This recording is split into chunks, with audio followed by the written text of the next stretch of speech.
Shalom, selamat pagi.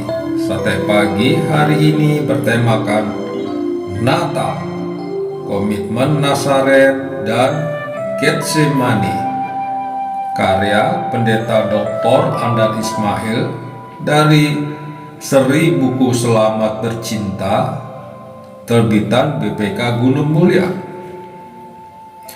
Membingungkan.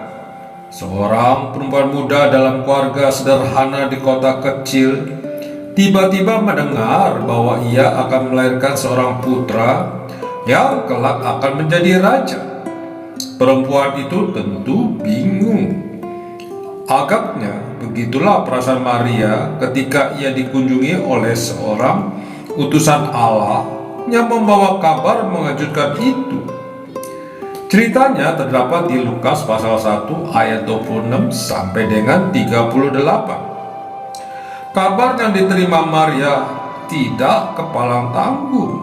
Putranya itu akan disebut anak Allah yang maha tinggi. Ayat 32. Putranya itu akan diberi tata Daud, lalu akan memerintah atas kaum keturunan Yakub sampai selama-lamanya. Tambah pula kerajaannya tidak akan berkesudahan. Ayat 32 sampai dengan 33. Wajarlah bila Maria menjadi takut dan penuh ketidakpastian. Ia langsung berpikir, sanggupkah aku menjadi ibu putra itu? Mustahil aku mampu membesarkan dan mendidik seorang calon raja. Ini di luar kemampuanku. Lagi pula aku belum resmi menikah. Lalu secara halus Maria mengajukan keberatan. Bagaimana hal itu mungkin terjadi karena aku belum bersuami? Ayat 34. Segera utusan Allah itu meyakinkan Maria, kuasa Allah yang maha tinggi akan menaungi engkau. Bagi Allah tidak adanya mustahil. Ayat 35 sampai dengan 37. Maria mulai mengerti bahwa Allah mempunyai rencana yang besar. Maria mulai melihat bahwa ia akan dipakai sebagai alat demi terlaksana rencana itu. Maka Maria menjawab, sesungguhnya aku ini hamba Tuhan. Jadilah padaku menurut perkataanmu itu. Ayat 38. Sikap Maria itu adalah sikap berserah. Berserah bukanlah menyerah kalah atau angkat tangan. Berserah bukan bersikap bagaimana nanti saja. Berserah juga bukan pasrah yang fatalistik. Sebaliknya, berserah adalah berkomitmen. Berserah adalah berbulat hati menjalani sesuatu meskipun hasilnya belum bisa dipastikan.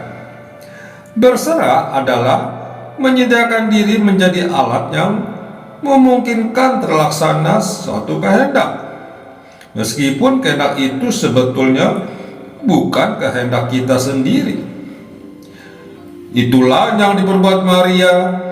Ia menyediakan diri dipakai oleh Allah sebagai alat yang memungkinkan lahirnya juru selamat.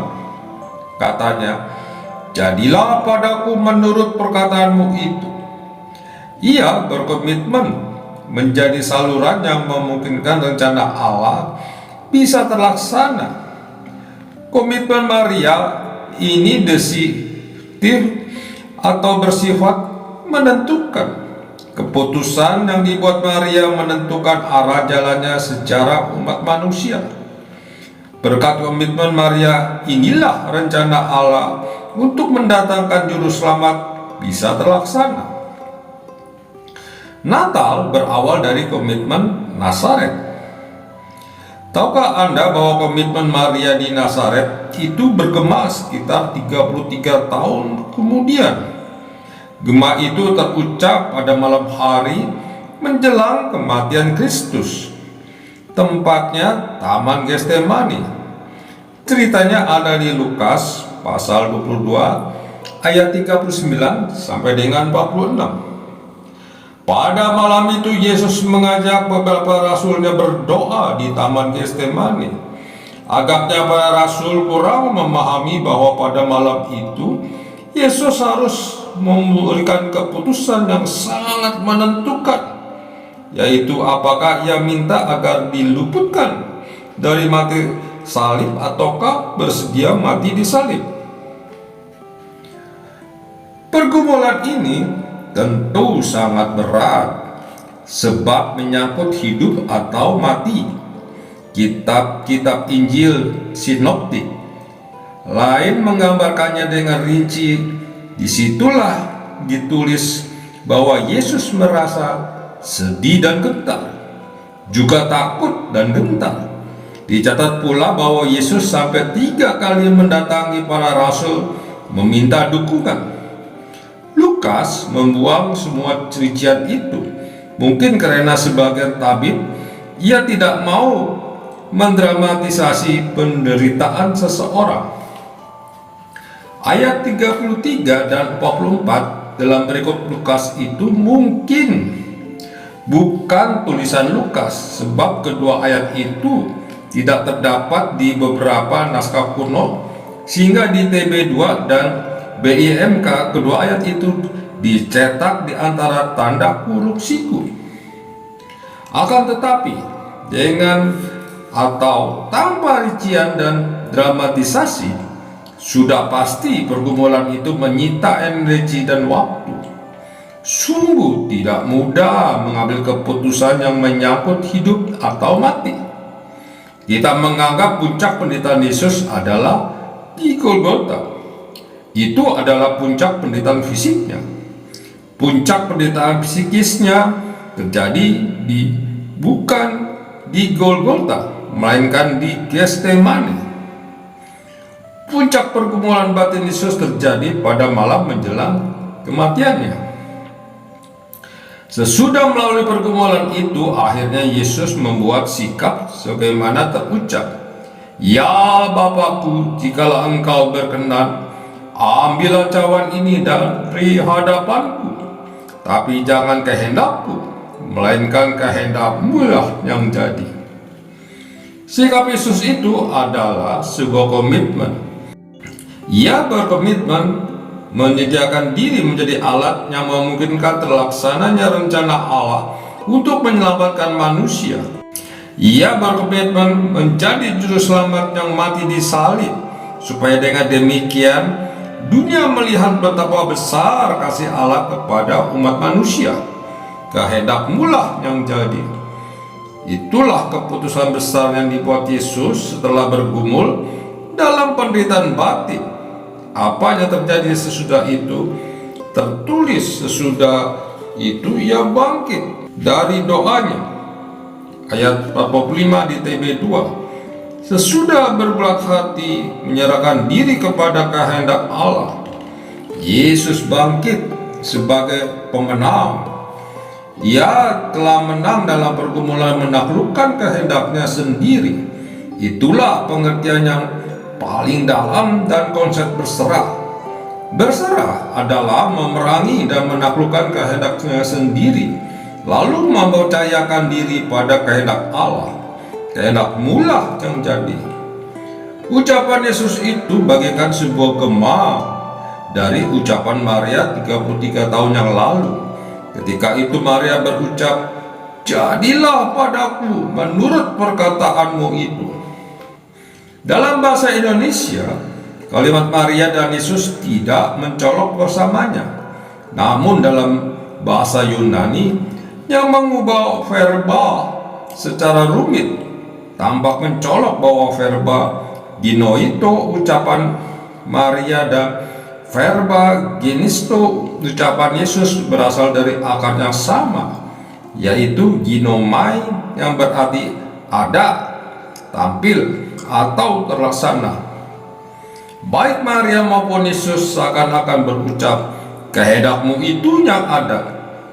Jadi ada kehendak-Mu itu, atau kehendak-Mu adalah. Menarik untuk disimak persamaan sikap berserah Yesus dengan sikap berserah Maria, sangat mungkin Yesus belajar punya gaya hidup berserah dari teladan ibunya sehari-hari. Sungguh mungkin Yesus dididik oleh ibunya untuk mampu berkomitmen seperti itu. Di Nazaret, Bunda Maria menyediakan diri menjadi alat Allah yang memungkinkan terlahirnya juru selamat. Di Getsemani, Yesus menyediakan diri menjadi alat Allah yang memungkinkan kristalisasi atau perwujudannya juru selamat menyelamatkan umat manusia. Natal berawal dengan komitmen Bunda Maria di Nazaret dan berujung dengan komitmen Kristus Yesus di Getsemani. Amin. Mari kita berdoa.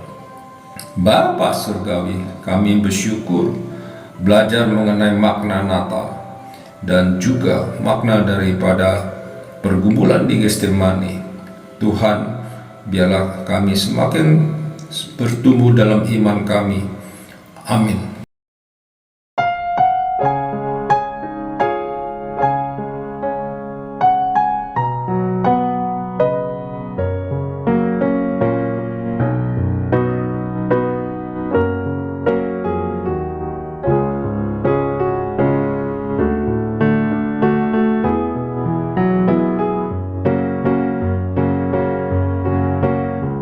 Ya Yesus, aku rindu jadi suci, bertahtalah dalam hatiku ini.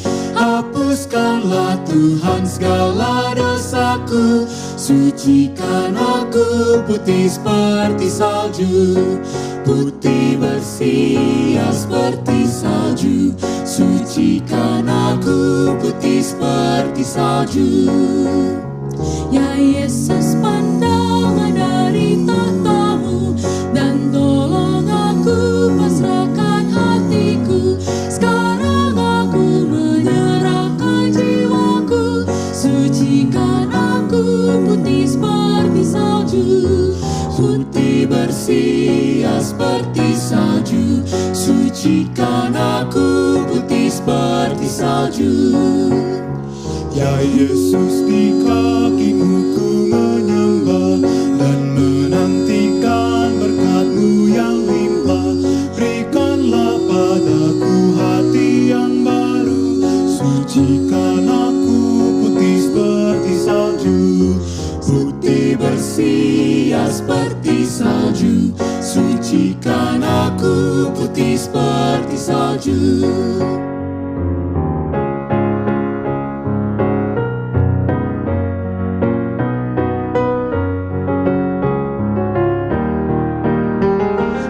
Yesus, sekarang aku menantikan, dan aku tahu Tuhan takkan tolakkan. Berikanlah rahmat-Mu kepadaku, sucikan aku putih seperti salju, putih bersih ya seperti salju. Sucikan aku putih seperti salju, putih bersih ya seperti salju. Sucikan aku putih seperti salju.